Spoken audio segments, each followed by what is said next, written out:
যেহেতু বেগম খালেদা জিয়া অসুস্থ, হাসপাতালে মৃত্যুর সাথে পাঞ্জা লড়ছেন, আমরা আল্লাহ তাআলার কাছে দোয়া করি আল্লাহ পাক যেন তাকে সুস্থ করে আমাদের মাঝে ফিরিয়ে দেন, উনি মানুষের সেবা করতে পারেন। সংগ্রামী ভাইরা আমার, শেখ হাসিনা আমাদের নেত্রী বেগম খালেদা জিয়াকে একটি মিথ্যা সাজানো মামলায় 10 বছর সাজা দিয়েছিল, 6 বছর কারাবরণ করেছেন। তিনি কারাগারে অসুস্থ ছিলেন। শেখ হাসিনা ভেবেছিলেন বেগম খালেদা জিয়া শেখ হাসিনার সাথে আপোষ করবেন। মানুষের জীবনের মায়া সবচেয়ে বড় মায়া, মৃত্যুর ভয় সবচেয়ে বড় ভয়। শেখ হাসিনা ভেবেছিলেন জীবনের মায়ার জন্য, মৃত্যুর ভয়ের জন্য আমাদের নেত্রী বেগম খালেদা জিয়া শেখ হাসিনার সাথে আপোষ করবেন। কিন্তু বেগম খালেদা জিয়া আপোষের ক্ষেত্রে তিনি দীর্ঘ 9 বছর ছড়েছে, সেটার বিরুদ্ধে আন্দোলন করেছেন, আপোষ করেননি। তিনি কখনো কারোর সাথে আপোষ করেননি। তিনি কিন্তু শেখ হাসিনার সাথে আপোষ করেননি।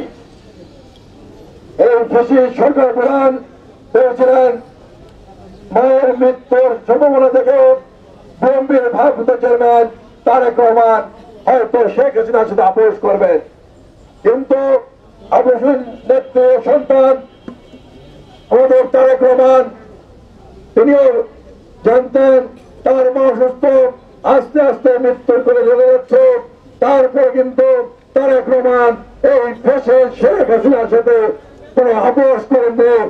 বাংলাদেশের ছাত্র সমাজকে, বাংলাদেশের যুব সমাজকে, বাংলাদেশের শ্রমিক সমাজকে, বাংলাদেশের আপামর জনগণকে ঐক্যবদ্ধ করে এই ফ্যাসিস্ট শেখ হাসিনার মধ্যে আন্দোলন সংগ্রাম করে এই ফ্যাসিস্ট শেখ হাসিনার পতন নিশ্চিত করেছে। এই ফ্যাসিস্ট প্রধান শেখ হাসিনা, এই শেখ হাসিনার মন্ত্রীরা, শেখ হাসিনার জাতীয় সংসদের এমপিরা, শেখ হাসিনার আওয়ামী লীগের নেতারা, এমনকি জাতীয় মসজিদের খতিব পর্যন্ত চোরের মতো এদেশ থেকে পালিয়ে গিয়েছে। স্বাধীনতা আজকে আমরা ফ্যাসিস্ট থেকে মুক্ত হয়েছি, একটি নিরপেক্ষ সরকার কায়েম হয়েছে। আমাদের নেতা তারেক রহমান বলেছেন, জনগণের সরকার ছাড়া, নির্বাচিত সরকার ছাড়া দেশের কখনো উন্নয়ন করা সম্ভব নয়। জনগণের সরকার ছাড়া, নির্বাচিত সরকার ছাড়া এদেশের মানুষের কল্যাণ করা কখনো সম্ভব নয়। এই কারণে দ্রুত একটি নির্বাচন দরকার। বাংলাদেশের মানুষ যাকে ভোট দেবে আমরা তাকে স্বাগত জানাবো। আর যদি বাংলাদেশের মানুষ বিএনপিকে ভোট দেয়, তাহলে বিএনপি বাংলাদেশের মানুষের সেবা করার জন্য সরকার গঠন করবে। আগামী বছর ফেব্রুয়ারি মাসে একটি সম্ভাব্য তারিখ ঘোষণা করা হয়েছে। আমরা দেখতে পাচ্ছি একটি দল সেই সম্ভাব্য তারিখে নির্বাচন নিয়ে আজকে চক্রান্ত করছে, ষড়যন্ত্র করছে। তারা মুখে বলতে পারছে না তারা নির্বাচন চায় না, কিন্তু তাদের কর্মকাণ্ড, তাদের বক্তব্য প্রমাণ করে তারা নির্বাচন চান না। কারণ এই দলটি কিন্তু বাংলাদেশের স্বাধীনতা চাইনি, বাংলাদেশের মুক্তিযুদ্ধ চাইনি, বাংলাদেশের মানচিত্র চাইনি, বাংলাদেশের পতাকা চাইনি। তারা বাংলাদেশের ভালো চাবে কিভাবে?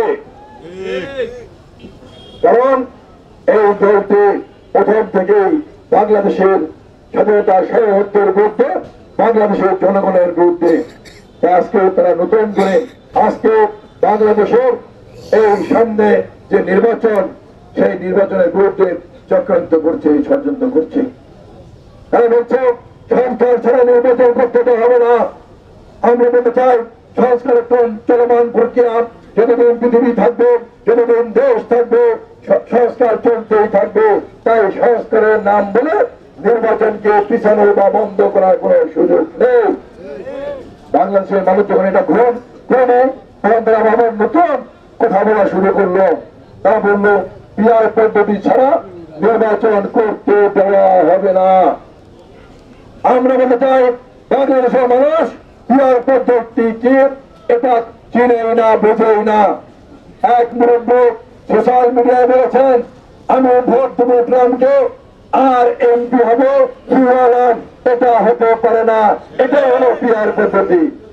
আর কাকে ভোট দেবেন সেটা বড় কথা নয়, ৩১ দলের মন মতো আপনার ঘরে একজন এমপিকে চাপিয়ে দেবে, এটা হলো পিয়ার পদ্ধতি।